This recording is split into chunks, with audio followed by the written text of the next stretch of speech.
মুসলমানের বাচ্চা দাঁড়াও, দাঁড়াও। মার পবিত্র দুধ যদি খায়া থাকো তো দাঁড়াও। ইনশাআল্লাহ যে দাঁড়াইবা আমি দিল থেকে দোয়া করব আল্লাহ যেন তোমার ইমাম মাহাদির পক্ষে রাখে। আর যে দাঁড়াইলা না তোরে যেন আল্লাহ দাজ্জালের পক্ষে রাখে। হ্যাঁ ছেলে মনে রাখিস, তুই আর ইমানদারের কাফেলা পাবি না। কেন চুল কাটবা না?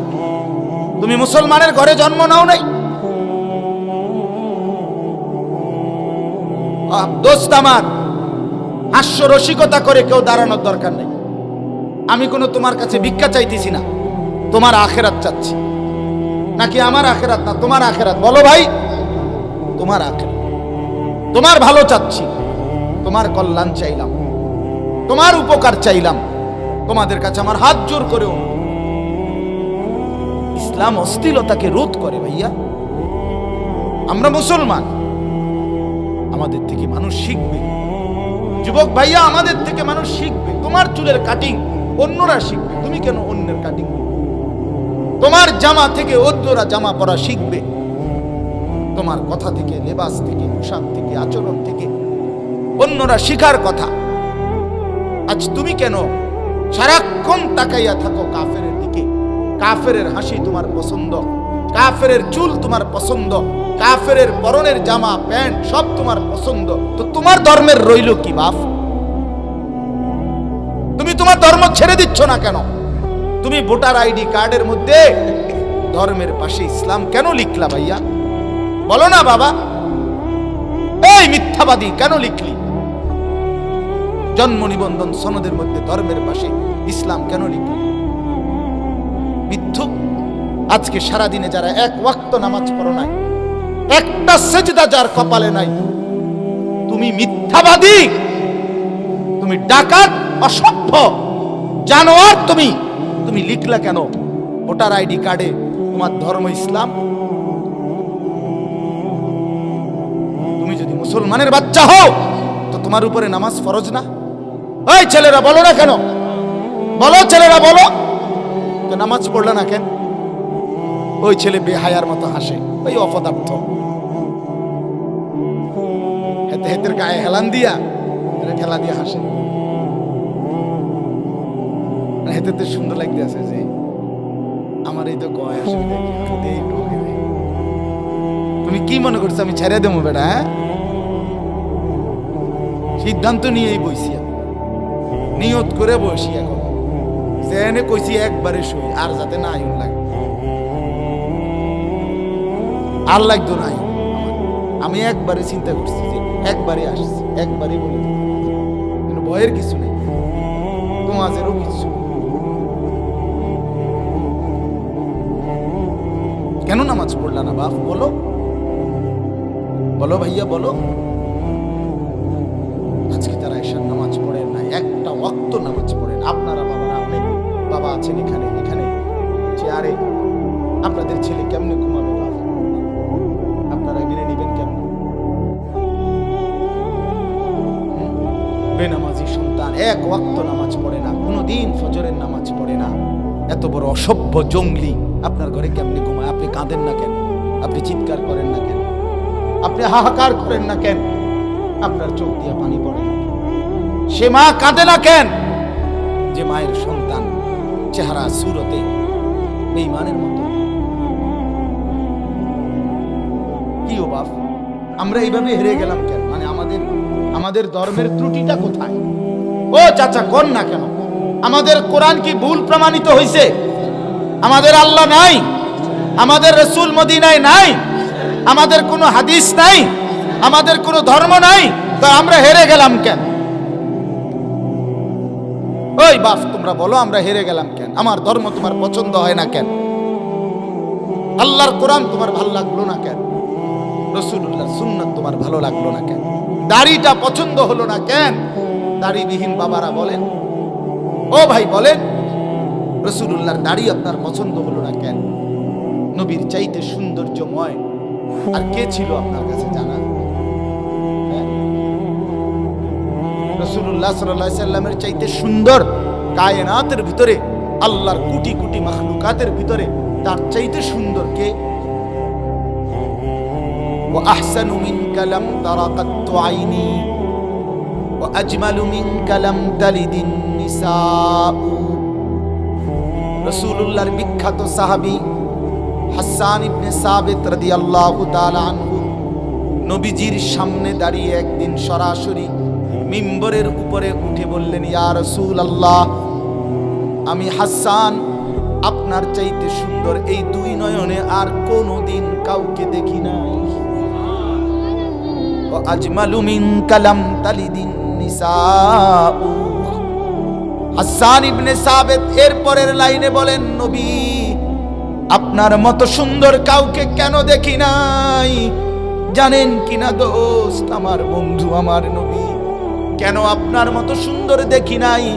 কারণ রব্বুল আলামিন আপনার মতো সুন্দর কাউকে কোনো মায়ের গর্ভে জন্মই দেয় নাই। এমন সুন্দর কাউকে রব্বুল আলামিন আর তো বানাই নাই। এমন সুন্দর হবে কোত্থেকে? वो खालिकियत में बेमिसाल, ये हुस्न सूरत में बेमिसाल। উনি আল্লাহ যেমন দৃষ্টান্তহীন, তুলনাহীন, ইনি মুহাম্মদ সৌন্দর্যে আর গুণে ইনিও তুলনাহীন। वो खालिकियत में बेमिसाल, ये हुस्न सीरत में बेमिसाल। আল্লাহ যেমন অনন্য সৃষ্টিকর্তা হিসাবে, রাসূলুল্লাহ সাল্লাল্লাহু আলাইহি সাল্লাম তিনিও অনন্য রূপে গুণে সব রঙে।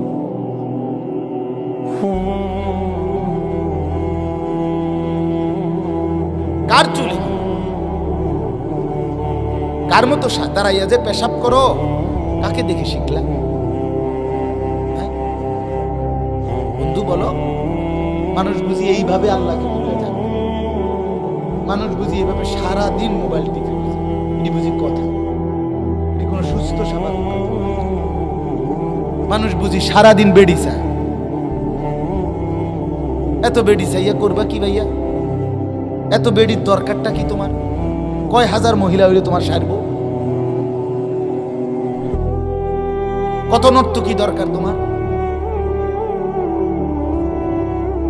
এই পৃথিবীতে কোটি কোটি মানুষ প্রতিনিয়ত 60 বছর, 70 বছর, 90 বছর একজন পবিত্র হালাল স্ত্রী দিয়ে জিন্দেগি চালাচ্ছে না? কথা বলেন না কেন? তো তুমি এত নারী দেখে কি করবা? কি করবা? আর একটা নির্দিষ্ট সময়ে এত কোটি কোটি মানুষ যেহেতু প্রতিনিয়ত বিয়ে করছে, আল্লাহর পক্ষ থেকে একজন হালাল স্ত্রী মিলে যাচ্ছে, তো তোমার জন্য মিলবে না কেন? একটু অপেক্ষা করলে অসুবিধাটা কোথায়? কথা বলেন, একটু অপেক্ষা করলে সমস্যাটা কি? একটু সবর করলে অসুবিধাটা কি ভাইয়া?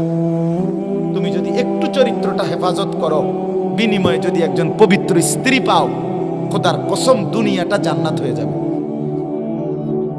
যার ঘরে স্ত্রী ভালো, তার ঘরই জান্নাত। আর যার বেড়ি খারাপ, যার বউ অসৎ, চরিত্রহীন, বেপরদা, বেহায়া, যে বেড়ি নিজের স্বামীরে নিজের শরীর রূপ যৌবন দেখানোর চাইতে রাস্তায় দেখানোটাকে বেশি পছন্দ করে, খোদার কসম তার ঘর জাহান্নামের টুকরা, জাহান্নামের টুকরা, জাহান্নামের টুকরা। আপনি জানেন না? দোস্ত, মানুষের বেডি মোবাইলে সাউন আর ঘরে বেডি আনন এক কথা না। মনে রাখবা, আমার কথা মনে রাখবা। আমার নাম আনিসুর রহমান। বন্ধুর কথা মনে রাখবা, অচিরেই টের পাইবা চরিত্র যারা নষ্ট করছো, নারী যারা অহরহ দেখছো, উলঙ্গ ছবি, জিনা, ব্যভিচারের দৃশ্য, অবৈধ প্রেম, মেয়ের পিছনে পিছনে হাঁটছো, বিবাহের নামে স্থায়ীভাবে যাকে গ্রহণ করবা দেখবা সে খবিস। কোরআনে স্পষ্ট আছে, আছে কিনা? খবিস, আল খবিসাতু লিল খবিসিন। আল্লাহ বলছে আমি বরাদ্দ দিলাম খবিসের জন্য খবিস। তখন বুঝবো। আমি অনুরোধ করছি, সবাই এরকম খোলামেলা পরিষ্কার বললো না, আমি বললাম। তুমি কষ্ট পাইবা, কবর আখেরাত তো আছেই, দুনিয়ার জীবনেও কষ্ট পাইবা। স্ত্রী যার খারাপ, স্ত্রী যার দুশ্চরিত্র, যে মহিলা তার স্বামীকে পছন্দ করে না, স্বামী বেচারা যখন সামনে থাকে তখন সাধারণ কাপড় একখান ফুরা যায়, কিন্তু বাজারে এখান থেকে শুধু মালাই বাং করা যায়। এগুলি রেডি হয়েছে 1 ঘন্টা এগুলি জামাই মনে 50 বার কইতে যাগো সিনজি দাঁড়াইয়া রয়েছে, দে বেটা তারা উড়া করতে আছে, তুমি আইও না। না রেডি হয়, এগুলি রেডি হয়, শুধু রেডি এগুলি রেডি হয়। ওই পাউডার ডলতে আছে, ফেয়ার এন্ড লাভলি ডলতে আছে, মেকআপ ডলতে আছে, লিপস্টিক ডলতে। কারে দেখাই বাবা? বোন কাকে দেখাইতে যাচ্ছ? বাঙ্গরা বাজারে কে দেখবে তোমার? তোমার স্বামীর চাইতে আপন কে দাঁড়াইয়া রয়েছে তোমারে বাঙ্গরা বাজারে দেখানোর জন্য? যে দাঁড়াই আছে সে খারাইয়া মতে। তোমারে দেখে যে মজা মারবে হয় খারাইয়া মতে, ওর কোনো চরিত্র নাই। ও তোমারে পাইলে খাপলাইয়া খাবে, ছিঁড়ে বিড়ে খাবে। এজন্য ভিন নারী, বেপর্দা নারী, সে রাস্তার উপভোগের পণ্য, উপভোগের। এজন্য বন্ধু আমার কথা শেষ, আমি মূল বক্তব্য বললাম এটাই। নগদ দুনিয়াই যেন শুধু প্রিয় না হয়, আখেরাত যেন ভুলে না যায়। বাবাদেরকে বলি, জওয়ান ছেলে তোমাদেরকেও, বাবারা আপনারাও মুরব্বীরা, আপনাদের কাছে অনুরোধ, হারাম রোজগার যদি কারো থাকে ছেড়ে দেন, সুদের টাকা ফেলে দেন, হারামের টাকা ফেলে দেন। বিড়ি খানার বদ অভ্যাস যে সমস্ত চাচার আছে, আল্লাহ দোহাই, আপনাদের ভাতিজার বয়সী আমি আপনাদের সন্তানের কথা শুনে বিড়ি খানার অভ্যাস ছেড়ে দিন। টেলিভিশন, চা দোকানে বসে যারা টেলিভিশন দেখার অভ্যাস, 60 বছর 50 বছরের যে চাচারা, আপনারা এই মন্দ অভ্যাস ছেড়ে দেন। যে বুড়া মানুষ বুড়া বয়সে এখনো বিড়ি খায়, চা দোকানে টেলিভিশন চায়, নাচ কাঁদে, এ বেড়া একদম ফালতু লোক, একদম ফালতু মানুষ, বাজে মানুষ, এটা একেবারে ফালতু মানুষ। এবড়া ওরার চাইতে বেশি বেহায়া, কারণ হে তো এখনো অল্প বয়সের বেহায়া, কিন্তু বুড়া বয়সের বেহায়া। এবড়ার অসভ্যতাও তো বুড়ো হয়ে গেছে, কথা বোঝেন না? যে বেড়া টেলিভিশন চায় 60 বছরে, এবড়া টেলিভিশন চাও শুরু করছে কত বছর? বোঝেন নাই চাচা আমার কথা না? যে 60 বছর ধরে টেলিভিশন চায়, 60 বছর বয়সে এবড়া টেলিভিশন দেখাটা শুরু করছে আজ 2 বছর, 40 বছর, 40 বছর হইতো না? তাহলে এবড়া তো এতে বেশি দীর্ঘমেয়াদী গুণাগার। ওইতে তো বয়সে 24, এতে 48 বছর দেখবো কেমনি? ওইতে তো বয়সে 18, সে 60 বছরের সময় যাবে কি? এই জন্য রাগ হয়ে অনুরোধ করলাম, হায়া থাকলে যদি মনে করেন মরবেন চাচা, তাইলে গুনাহ ছিল। কথায় কথায় কিছু মানুষের অভ্যাস আছে, গালি দেয়, আগ করলেই গালি দেয়। স্বাভাবিক কথাও গালি ছাড়া কইতার, আর গালি দিয়ে আবার হাসে, উমা কি গালি দিলেন, আর এইটা কথার কথা, আস্তাগফিরুল্লাহ, গালি এটা কথার কথা? অপরের মা নিয়া, বোন নিয়া আপনি যা তা বলে ফেললেন, ছি ছি ছি। ছেলেরা তোমাদেরকেও বলি, এ সমবয়সী বন্ধু, তোমার বন্ধু, সে একসাথে চলো, সে পট করে তোমার মাকে একটা গালি দিছে, তোমার বোনকে নিয়ে একটা বাজে কথা বলে দিছে, তুমিও হাসি দিলা, তুমিও নির্লজ্জ, সেও নির্লজ্জ। আত্মমর্যাদা যদি থাকে তুমি তার জুতা দিয়ে বাড়ি দিবা, জুতা দিয়া। তুই কেমনে বেটা, মানুষের বাচ্চা, মুসলমানের ঘরে জন্ম নিয়ে তুই এইভাবে মা বোন নিয়ে গালি দিতে পারলি কেন? কেমনে বললি? হাসতে হাসতে মানুষ গালি দেয়, এটা কথা হইল কোন? এটা কথা হলো? ওই যে ওই যুবক কি বলছে, আমার মায়ের সাথে কেউ এটা যদি করতে চায় অপকর্ম, আমি তাকে তরবারিতে গর্দান ফেলে দেব, বলে নাই? এটা আত্মমর্যাদা সম্পন্ন যুবক। নবীজি শুধু তার বিবেকটা জাগায় দিছে, সে তওবা করে ফেলছে, হে বুঝছে, বলছে লড়ে আসছে, হায় আমারে কি কইল, হায় আমারে কি। পর্দার আড়ালের মা বোন যারা শুনতেছিলেন, আপনাদেরকে বলি, মা, অশ্লীলতা, বেপর্দা, বেহায়াপনা ছেড়ে দেন। মানুষ দেখে এমন জায়গায় গোসল করবেন না। পুকুরের পাড়ে, রাস্তার পাড়ে, খালের পাড়ে, যেখানে মানুষ দেখে এরকম খোলামেলা জায়গায় মা আমার আওয়াজ যদি শুনে থাকেন এমন জায়গায় গোসল করবেন না।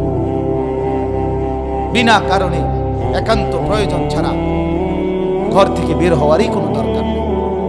আর এই লাল, নীল, হলুদ, কমলা টাইট ফিটিং বোরকা শরীরের সাথে আটসাট, এগুলো কোনো বোরকা না, এগুলো 3 পিস না, এগুলো একটা 3 পিস। 3 পিস 2টা ফিনছে, আর এগুলো জ্বর উঠছে গায়ে, ডাক্তারে কইছে কাপড় 2টা ফিনতেন। তো শীত লাগতেছে বেশি, এই জন্য বিদ্যে একটা পড়ছে 3 পিস, এটার উপরে আরেকটা ফিনছে। বোরকা কোনো এরুম হয় না।